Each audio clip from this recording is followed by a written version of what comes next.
tá certo? Capítulo 3 de Gálatas, versículos 15 aos versículos 22, tá certo? E a mensagem para o seu coração que você deve guardar, semana passada eu expliquei qual é o sentido desse ponto aqui da pregação, é para você guardar no coração, memorizar, né? Provavelmente você não vai lembrar tudo que eu disse semana passada, mas se eu perguntar qual foi a proposição de domingo passado, você vai lembrar? É um desafio. Então guarde aí essa mensagem no seu coração. Irmãos, irmão e irmã, sua salvação lhe foi concedida unicamente pela fé, baseada na promessa feita a Abraão, portanto, segura e firme para sempre. É gratuita e eterna. Amém? Aí, quais são os pontos que corroboram essa tese, que a nossa salvação é unicamente pela fé, com base na promessa feita a Abraão, por isso ela é eterna, né? E eu e você estamos firmes e seguros. Lembrando sempre do contexto pelo qual o apóstolo Paulo escreveu essa epístola. Vocês se lembram? O contexto é uns judeus falsos profetas, né, fingiram receber recomendações dos apóstolos de Jerusalém, especialmente Pedro, Tiago e João, e vieram à região da Galácia, a Galácia era uma região, e havia não somente uma igreja, existia outras igrejas, né? E eles vieram à região da Galácia induzir o povo da Galácia, né, os Gálatas, a crer que a salvação era complementada pela obediência à lei cerimonial, certo? Lembrando a vocês, mais uma vez, que a lei é dividida em 3 áreas: cerimonial, judicial e moral, certo? A judicial foi abolida quando os judeus rejeitaram Jesus como rei. A judicial foi abolida quando Jesus morreu na cruz e cumpriu toda a lei cerimonial. Você pode ver na história, lá nos evangelhos, que Jesus cumpriu toda a lei cerimonial. Tudo que mandava a lei, ele cumpria. Mandou circuncidar, ele foi lá, né? Mandou celebrar a Páscoa, ele estava lá, né? Mandou sacrificar, levar o cordeiro pascual, ele estava lá, com a família dele, José e Maria e os seus irmãos. Ele cumpriu toda a lei cerimonial. Quando ele morreu, agora, pela morte de Cristo, o véu rasgou. Esse é um dos sentidos de quando Jesus estava morrendo na cruz, o véu do templo rasgou de alto a baixo, sem auxílio de mãos, né? Indicando agora o sacerdócio de todo crente, ou seja, todo crente não precisa de intermediário, não precisa de mediador, senão Jesus Cristo, é claro. Mediador humano, que antes eles precisavam do mediador, que eram os sacerdotes, os auxiliares do sumo sacerdote. O judeu levava o sacrifício até o sumo sacerdote no templo, e o sacerdote com seus auxiliares imolava o animal, derramava o sangue, pegava o sangue do animal, salpicava na cabeça do ofertante, salpicava na ponta do chifre do altar, e o resto, se fosse holocausto, ele queimava. Holocausto é a oferta queimada, onde todo animal, todas as partes do animal é queimada em holocausto, né? É uma oferta a Deus, que só Deus pode participar. As outras ofertas, que são 7, no livro de Levítico, está logo no comecinho do capítulo 1, 2 e 3, já está relacionado a esses 7 sacrifícios, né? Os outros sacrifícios, o sacerdote tinha participação no principal pedaço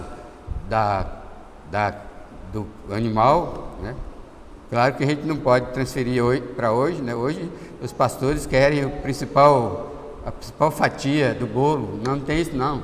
nós somos semelhantes em Cristo, não tem sacerdote, não tem mulher, não tem homem, é o que vai dizer aqui, né? Nós somos irmãos em Cristo. Quando fizemos uma churrasqueada, né?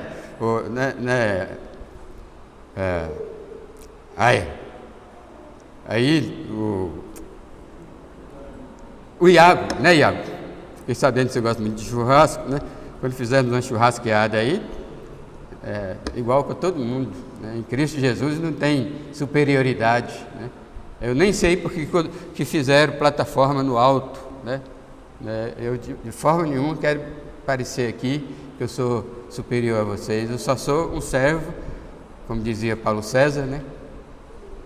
Eu sou um servo e nada mais, né? Um servo encarregado de entregar para vocês a porção da palavra de Deus. Só isso, né? Nós vamos para o mesmo céu, amém? Então, meus irmãos, é isso aí. Então os judaizantes quiseram empurrar a garganta abaixo essa falsa doutrina de que os cristãos, né, tinham que seguir a lei, praticar a lei cerimonial. Isso é mentira. Até hoje existe igrejas, né, por exemplo, a adventista, né, que tenta empurrar a garganta abaixo, que os crentes têm que seguir a lei cerimonial. Então, começa pela guarda do sábado, faz parte da lei cerimonial, embora for incorporado na lei moral. Querem proibir comidas, né? Não pode comer carne disso, carne daquilo, carne de rã, carne de cobra. Aí quando a Lota estava aqui, ela ligava para mim: pai, o que tem aí para nós comer? Eu falei: carne. Tinha hora que eu falava avestruz. Aí tinha hora que eu falava essa carne gostosa que tem nos hotéis aí, como é que chama? Carne de esse porco do mato, como é que chama? Carne de javali. Aí um dia eu falei para ela: olha, matei uma jiboia, tá uma delícia. Só para mexer com ela, né? Minha filha, ela não come, não gosta de comer tudo como eu, né? Então, aí Paulo escreve: coma de tudo, desde que você dê graças antes. Você costuma agradecer o pão de cada dia? Então, meus irmãos, nesse contexto, né, é que Paulo escreve essa epístola, combatendo os judaizantes, que também para conseguir convencer os gálatas da falsa doutrina, eles começaram a denegrir o ministério, o apostolado de Paulo. Começaram a dizer que Paulo não era apóstolo, né, porque não fora escolhido diretamente por Jesus, né? E muitas coisas. O problema é que, como disse certo escritor, nós temos só o que Paulo escreve, nós não temos o diálogo dele com os judaizantes, né? Mas imagino que era um diálogo muito feio, né? Mas Paulo escreve a Epístola aos Gálatas, e ele se ocupa logo no começo, como nós já vimos, de provar que ele é realmente um apóstolo. Isso é uma providência divina, essa defesa de Paulo do seu apostolado. Paulo não estava se defendendo, estava defendendo o seu apostolado, o seu ministério, o seu chamamento. Porque se ficasse provado, se os judaizantes provassem que Paulo não era verdadeiramente um apóstolo, caía por terra todas as suas 13 epístolas, todas as doutrinas paulinas, que é a base do Novo Testamento, né? As doutrinas paulinas. Basta dizer que foi o único a quem foi revelado o significado da palavra eclesia, igreja. Ninguém sabia, nem Pedro, nem João, nem Tiago, nenhum dos apóstolos sabia o que significava a palavra igreja. Aí Paulo foi arrebatado ao terceiro céu, e lá Deus o fez ver coisas inefáveis, coisas que ele não podia revelar. Ele guardou segredo dessas coisas, mas outras não. Um desses segredos foi o significado, o conceito da palavra igreja, né, que Paulo escreve lá em Colossenses e em Efésios, né? Então Paulo foi mais apóstolo até, né, que Paulo não reivindicou ser mais do que ninguém. O servo de Deus não reivindica ser mais do que os seus colegas que servem a Deus. Nós somos pastores igual a todos os verdadeiros pastores, né? A gente só denuncia os falsos pastores, mas os verdadeiros pastores que nós conhecemos, sabemos o testemunho, nós não somos melhores. Eu estive agora lá em Água de Lindóia, participando do congresso da Associação das Igrejas Batistas Regulares do Brasil, e tive contato, conversa com muitos colegas, pastores, tudo no mesmo nível, né? Aí conversei com o pastor Timóteo e 15 dias depois ele faleceu, né, como a gente já sabe. Muito bem, então, está na glória. Aí, irmãos, o primeiro ponto dessa pregação é: você está seguro e firme, porque a redenção é uma aliança de Deus com o seu povo. É uma aliança de Deus com o seu povo.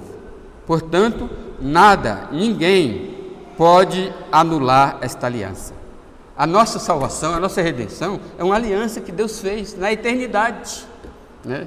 Aí Paulo escreve aqui no versículo 15. Estou em Coríntios, o vento levou aqui a página. Aí Paulo escreve no versículo 15, né? Gálatas 3,15: Irmãos, falo como homem, ainda que uma aliança seja meramente humana, uma vez ratificada, ninguém a revoga ou lhe acrescenta alguma coisa, certo? Essa passagem aqui, deixa eu ver, esse aqui vai até onde? Eu coloquei aqui muito, até 17, né? E aí o versículo 16 diz: Ora, as promessas foram feitas a Abraão e ao seu descendente. Não diz e aos seus descendentes, como se falando de muitos, porém como de um só, e ao teu descendente, que é Cristo. E digo isto, uma aliança já anteriormente confirmada por Deus, a lei que veio 430 anos depois, não pode abrogar ou anular de forma que venha a desfazer a promessa. Então, por que você está firme? Porque você está firme e seguro, né? Porque a aliança, a sua redenção é uma aliança, né?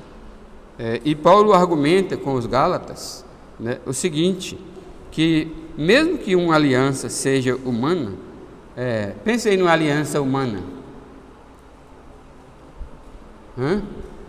Casamento é uma aliança humana.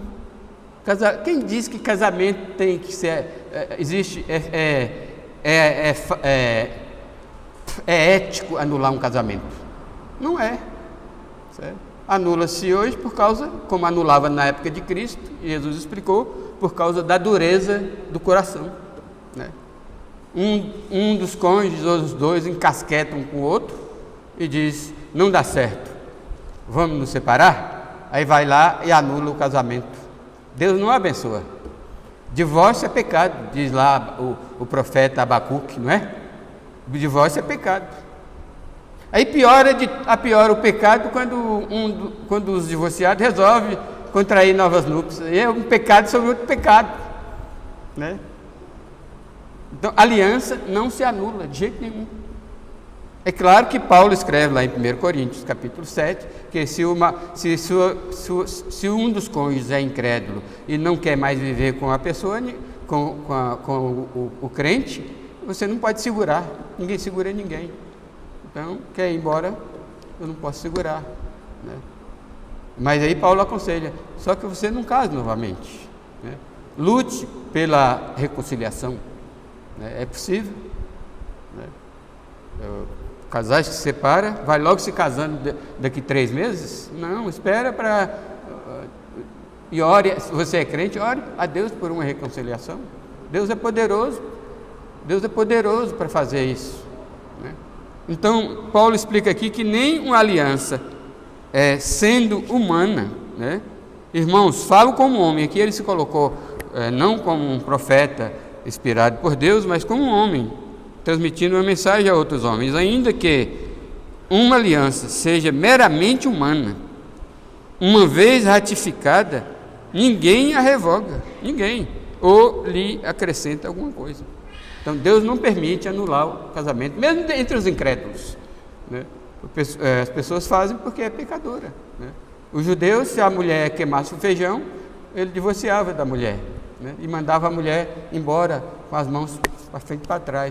Aí, como era o período da lei, Deus mandou Moisés que não fizesse divórcio assim, que ele desse, já que ele não quer mais, desse uma carta de divórcio para não prejudicar a honra da mulher, né? E eles eram machistas, porque isso acontecia com os homens. Só o homem podia mandar embora a mulher, viu, irmã Rosângela? Isso é machismo. Deus não trabalha machismo, né? Mas ele tinha que levar a carta, ela tinha que sair levando uma carta de divórcio, com todos os seus direitos na mão, tá certo?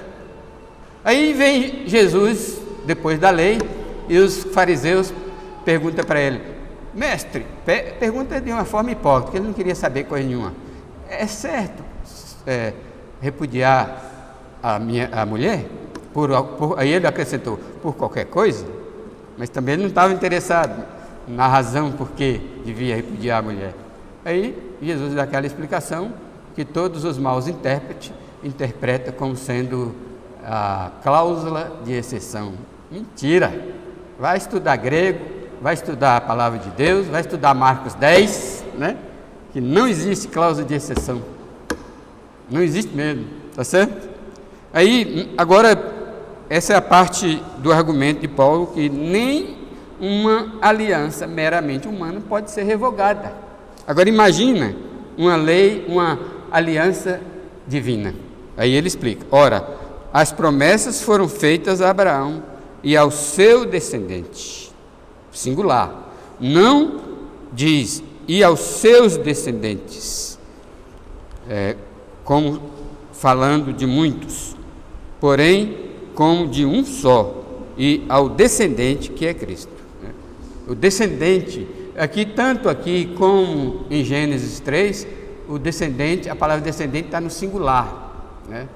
Aí, quando Deus fala em Gênesis 3, você ferirá o descendente da mulher, e o descendente da mulher te ferirá, né? É singular, né? O descendente da serpente é o diabo, o dragão, né? E o descendente da mulher e não do homem, não de Adão, certo?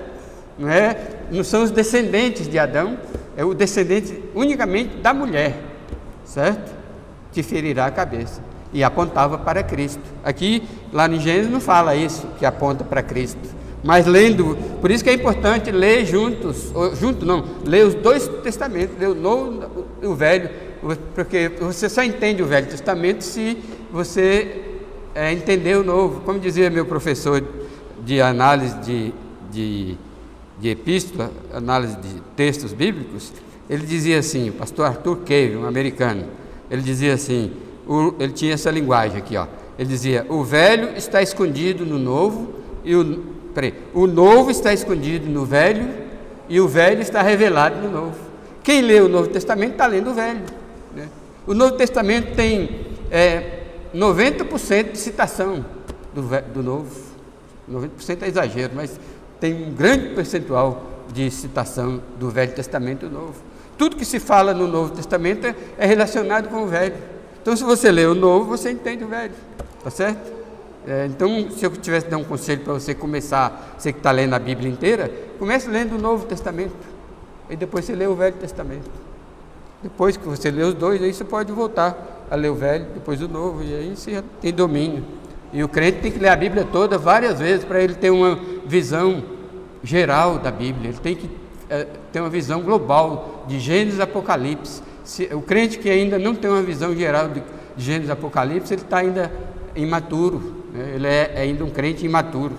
Ele começa a falar bobagem, crê em bobagem, né? Começa a ouvir os pregadores da internet, que também não tem uma visão geral da Bíblia, começa a falar besteira, que na internet está assim de bobagem, né?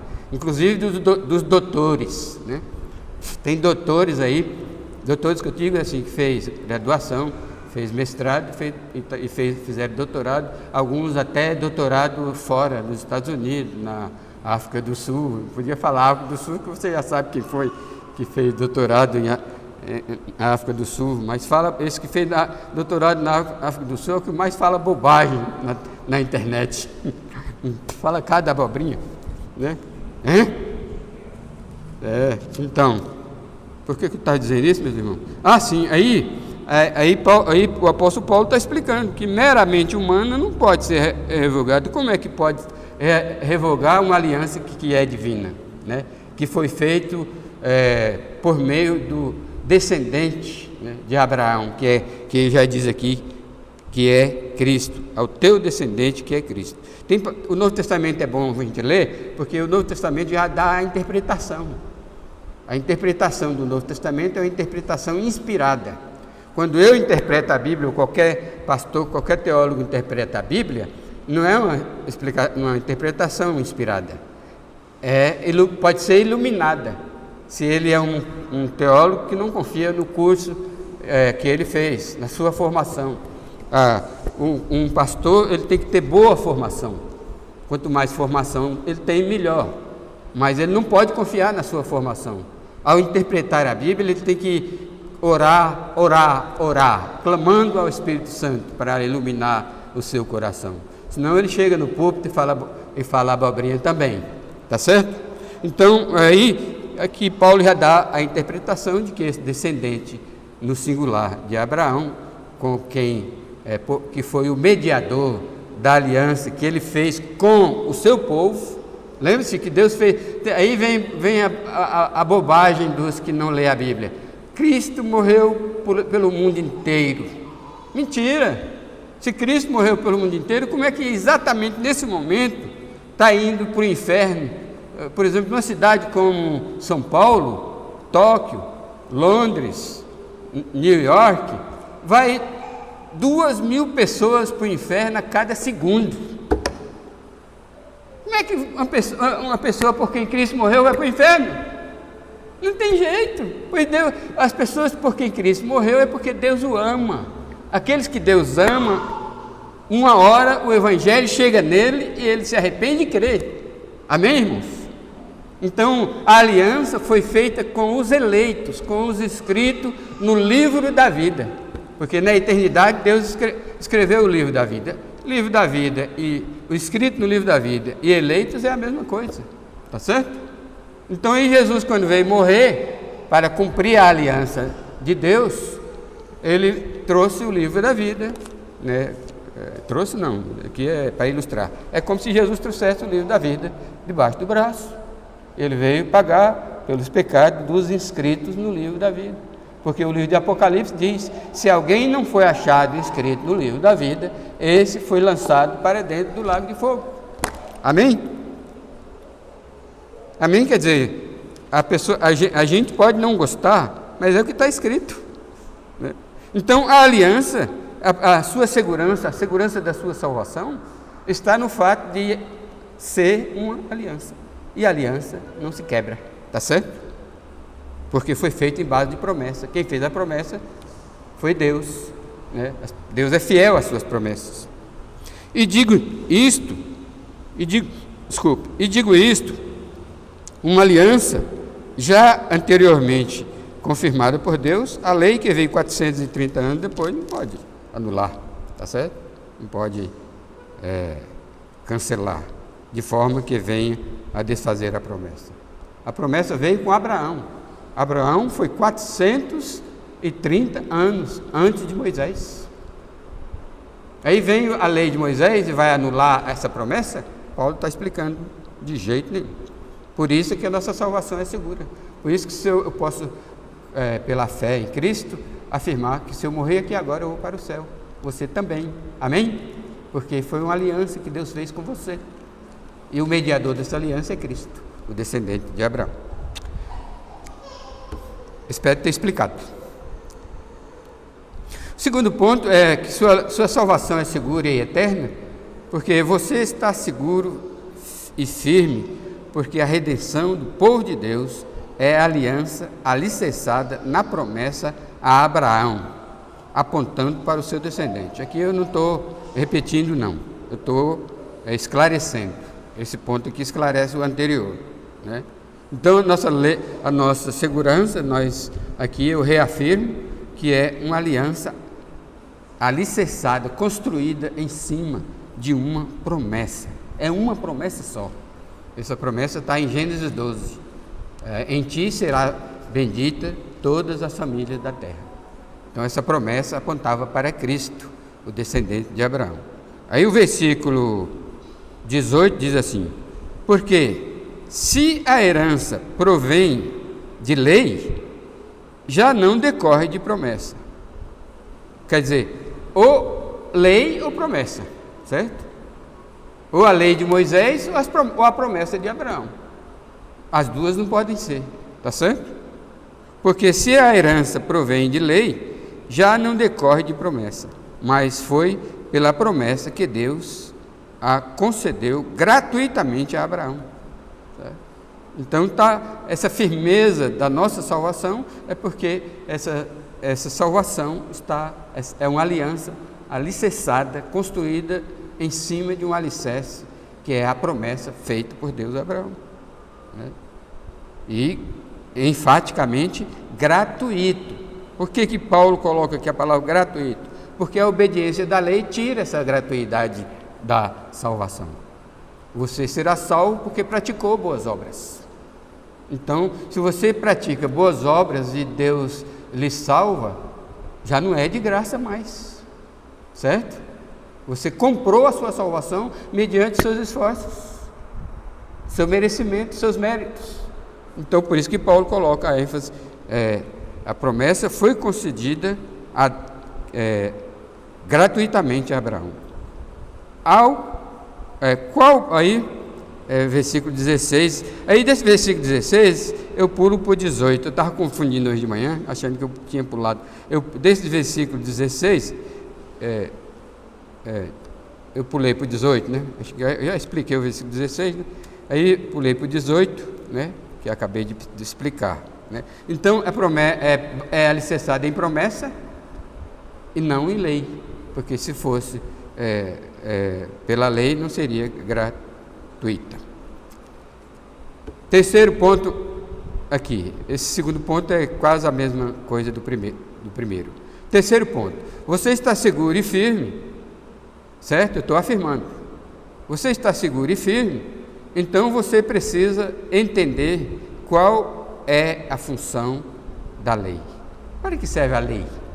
Então, esse é o argumento de Paulo, é o terceiro argumento de Paulo aqui, porque se a lei não ata e nem desata em relação à nossa redenção, então por que Deus deu a lei? Isso é que muitos não entendem, né? Deus deu a lei Deus esperava que algum judeu fosse salvo por guardar a lei? Nunca, jamais, né? Nunca, desde o primeiro dia em que Deus concedeu a lei de Moisés lá no Monte Sinai, ao pé do Monte Sinai, Deus não tinha essa ilusão, né? Esse propósito. Então Paulo pergunta aqui, qual, pois, a razão de ser da lei? Por que foi dada? Qual é a função? Para que serve? Aí ele mesmo responde, foi adicionada, a lei foi adicionada, certo? A lei não é original, ela foi adicionada para o povo de Israel, os judeus, e para a humanidade toda, se quiser, né? Foi simplesmente adicionada. O que existe desde a eternidade é a promessa, e a lei foi adicionada. Aí, por que foi adicionada? Aqui diz, foi adicionada por causa das transgressões. Ou seja, irmãos, a coisa mais difícil, desde sempre, é alguém reconhecer que é um pecador, né? Você já ouviu falar de D.L. Moody? D.L. Moody, um grande evangelista do século, acho que era século XVIII, ele foi fazer visitas numa prisão de alta periculosidade. Lá só tinha presos perigosos. De tão perigoso que tá vendo aquela janela ali do padrão da luz? Era uma janelinha mais ou menos daquela, 30 por 30 centímetros. É ali que os visitantes falavam com os presos, né? Aí ele chegou, D.L. Moody chegou de janelinha em janelinha, e a pergunta dele é: moço, por que você está aí? Aí, no livro que eu li, o livretinho, o preso respondia: falsa testemunha, eu não mereço nada, eu não mereço estar aqui, eu não fiz nada. E ele foi em 20 janelas, não lembro exatamente a quantidade, mas ele foi em uma grande quantidade de janelinha, a pergunta era a mesma, a resposta era a mesma. Aí ele disse que chegou numa janelinha e disse: moço, por que você está aí? Aí o rapaz falou, o preso falou: eu estou aqui porque pequei, fiz muitas coisas erradas na vida, transgredi a lei do meu país, e eu mereço estar aqui nesse inferno, porque ser preso não é fácil não, viu? Estou aqui nesse lugar, mas porque eu fiz coisa errada, eu sou um miserável pecador. Aí D.L. Moody disse: muito bem. Ele já tinha falado de janela em janela, todos davam uma justificativa, né? Muito bem, parabéns para você. Aí ele ficou bravo. Ele ficou bravo com o Moody e disse: você me dá parabéns, muito bem, por eu estar nessa miséria? Ele disse: não, moço, é porque você disse que é um pecador. E sabe o que está escrito na Bíblia? Jesus disse: eu vim buscar os pecadores, eu não vim buscar os justos. Os sãos não precisam de médico. E por ali ele evangelizou aquele preso. Não me lembro o resultado, né? Preciso voltar a ler. É um livretinho bem fininho, assim, em espanhol ainda, mas gostoso de ler e fácil, né? Então, meus irmãos, coisa mais difícil é a gente, inclusive eu, meus irmãos, eu, você, todos, qualquer um de nós aqui, luta para justificar o nosso erro, né? Eu sou pastor, eu sei isso. Chega numa pessoa que está claramente em pecado, leio a Bíblia, o texto bíblico: irmão, segundo esse versículo aqui, você está em pecado. Eu falo: não, pastor, não é bem isso não, o senhor está exagerando. Já ouvi tanto isso, o senhor está exagerando, né? Porque é difícil eu e você reconhecer que é pecado entre os incrédulos. Por isso que o evangelismo normalmente, o segundo ponto é mostrar para a pessoa que é pecado. O primeiro ponto é aguçar a saliva dele, fazer ele criar água na boca pelo céu, né? Você fala da existência do céu. Céu é um lugar maravilhoso, cheio de glória e gozo. Lá hei de ver o meu Salvador. O céu é um lugar para onde vou. O céu é um lugar maravilhoso, irei ao céu. Aí depois você fala com a pessoa sobre o pecado que jaz no coração, na natureza da humanidade. Mas é difícil, rapaz. A dificuldade das pessoas se converterem, seguir a Jesus, receber o dom da vida eterna, é ter que reconhecer que é um pecador que merece ir para o inferno. Essa é a dificuldade. Então, por isso que D.L. Moody ficou feliz quando aquele preso disse: eu sou um miserável pecador, por isso que eu estou aqui, né? Então, o versículo 19 diz que a lei foi dada para isso, para convencer o pecador de que ele é pecador, de que ele cometeu o pecado. É para isso que serve a lei, né? E os evangelistas, os teólogos de plantão, aconselham a começar o evangelismo com a lei, com os 10 mandamentos. Não matarás. Aí o pecador, experimente falar para o pecador: o primeiro ponto da lei moral em relação ao homem é não matarás.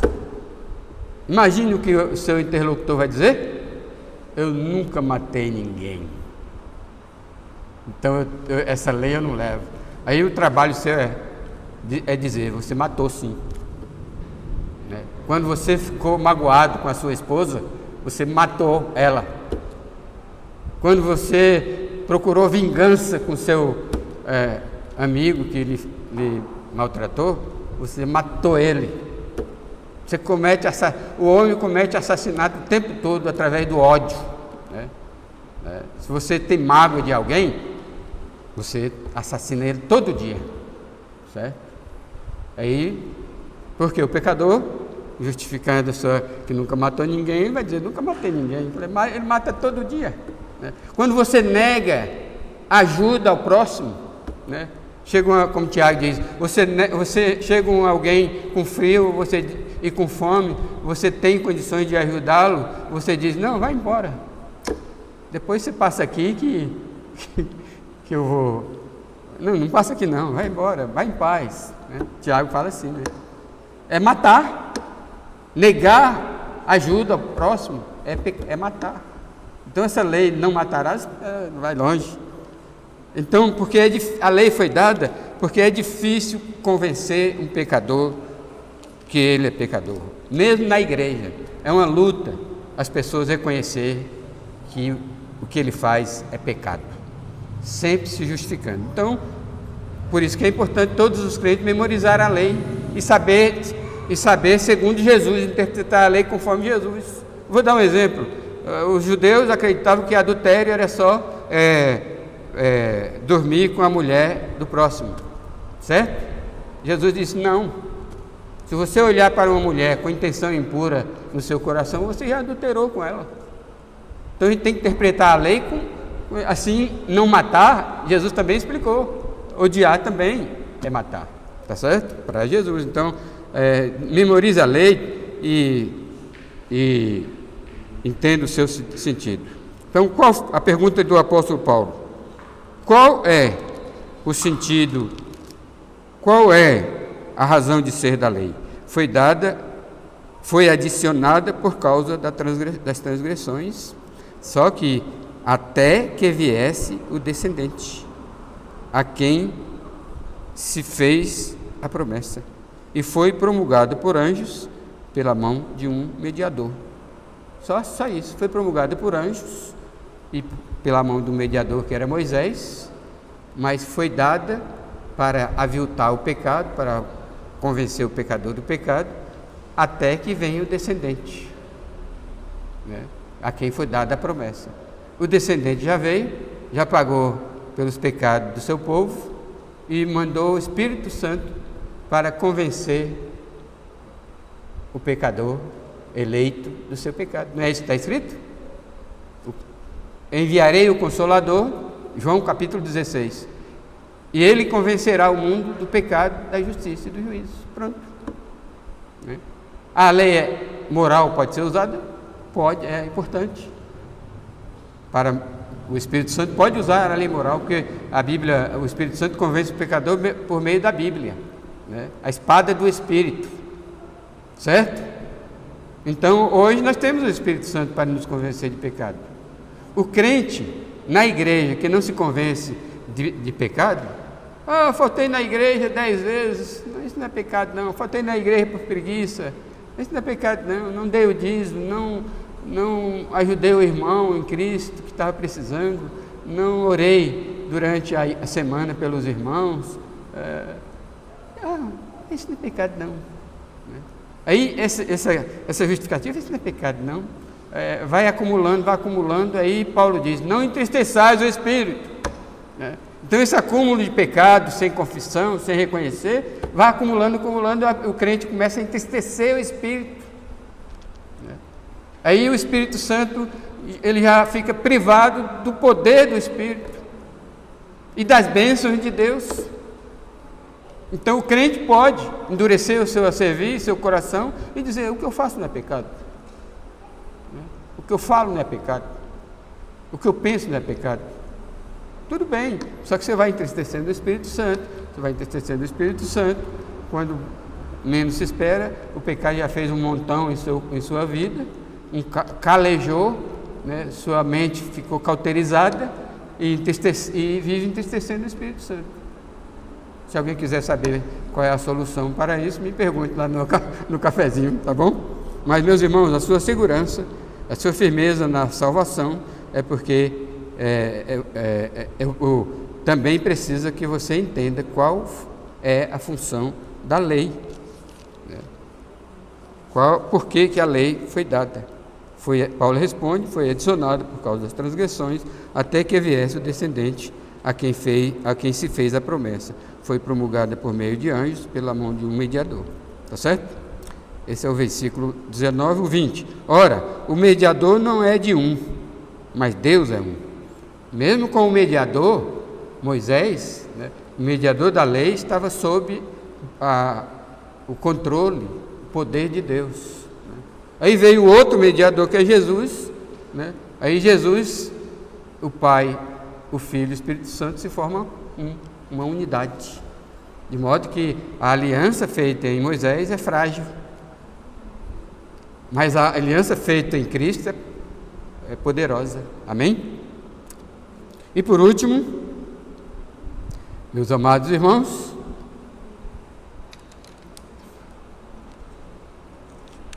você está seguro e firme. Eu estou afirmando. Você está seguro e firme. Então você precisa saber que a lei é uma aliada da promessa. Sabia? Conquanto não salva, mas ela ajuda. Entendeu? Ela ajuda, mas não na prática da lei. Né? Ela ajuda a apontar, né, Cristo, apontar o pecado. Né? Então, se você está firme, então precisa saber que a lei é uma aliada da promessa, ou seja, a lei coopera para que a promessa feita a Abraão seja concedida aos que creem. E aqui diz Paulo no versículo 21, né? Versículo 21 diz assim: é porventura a lei contrária à promessa de Deus? De modo nenhum, porque se fosse promulgada uma lei que pudesse dar a vida, a justiça, na verdade, seria procedente da lei. Então, nesse sentido, a lei não atrapalha a promessa. Né? Porque se existisse uma lei, mesmo vinda de Deus, que pudesse salvar, que salvação é a transmissão da justiça de Cristo para nós, o famoso roupão da justiça de Isaías, que ele nos cobriu com o seu manto de justiça. Né? Então, a lei, se fosse possível ser salvo pela lei, então a lei, aliás,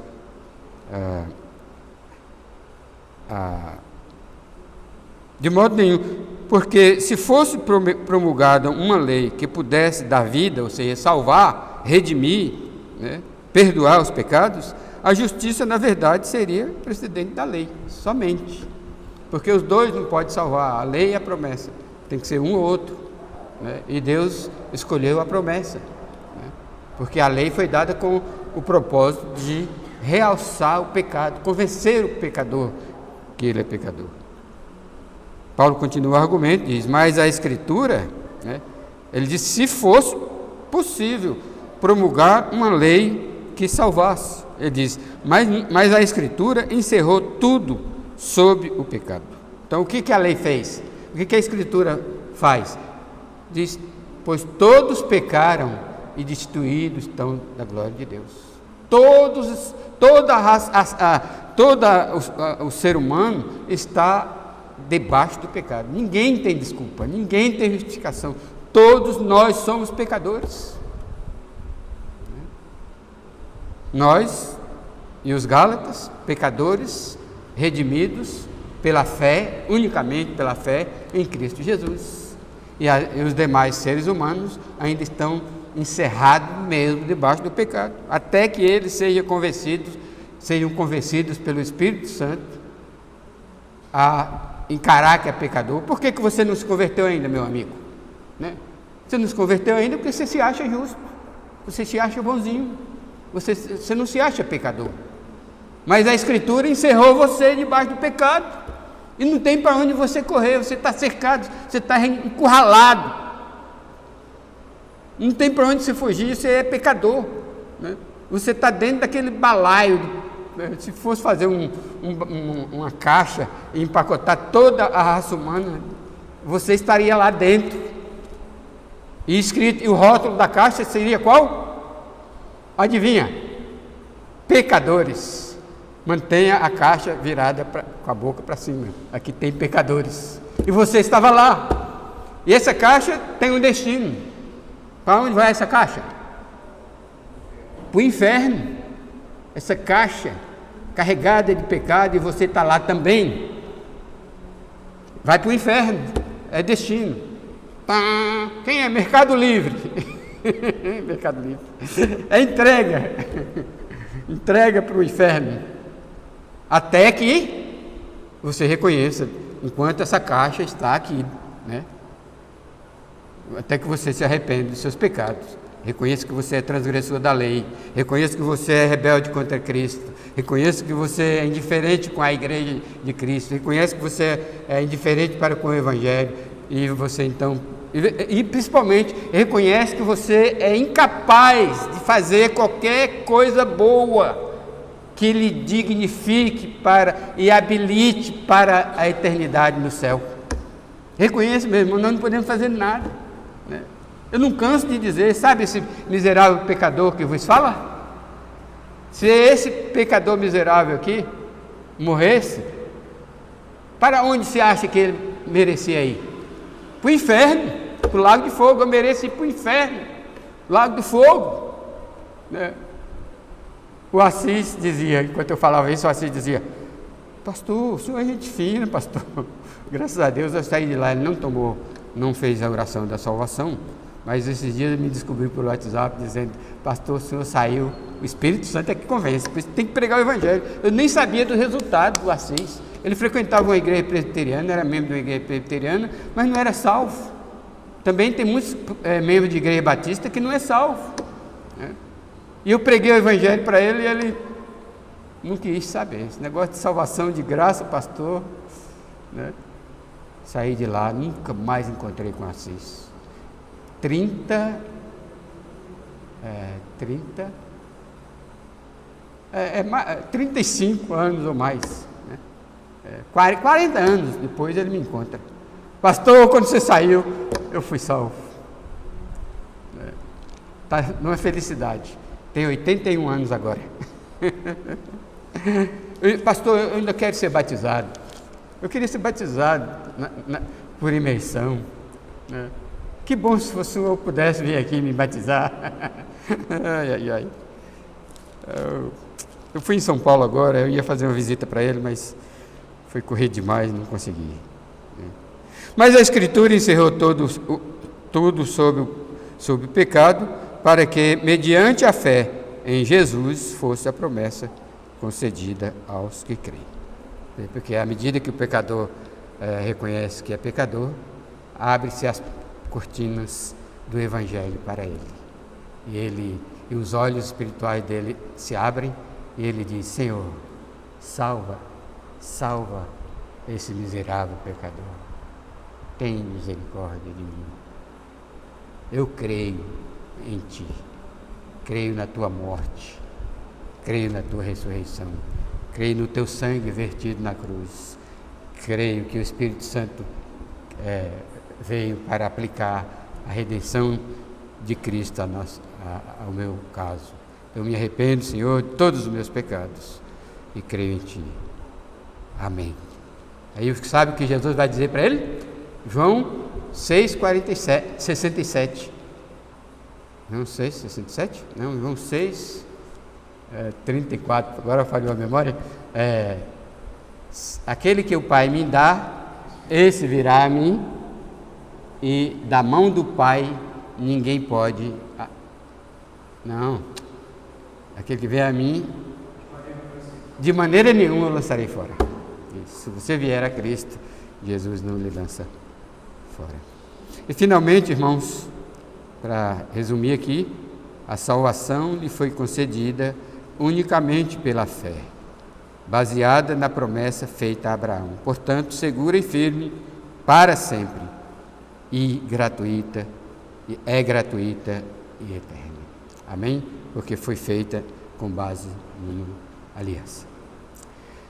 Senhor Deus, nosso Pai, obrigado por cuidar de nós, por revelar, iluminar o nosso coração para entender os argumentos de Paulo aos Gálatas na epístola, e que o coração de cada um de nossos amados irmãos e amigos aqui hoje possa ser convencido do pecado, os que já foram salvos receber o perdão para ter uma vida de gratidão e santidade diante de Deus na igreja, e os que ainda não chegaram a esse ponto de se arrepender e crer que hoje mesmo seja o dia da sua salvação. Dá-nos tua graça, Senhor, e mais uma vez te louvamos e agradecemos pela nossa redenção. Em Cristo Jesus. Amém? Amém. João 6,37.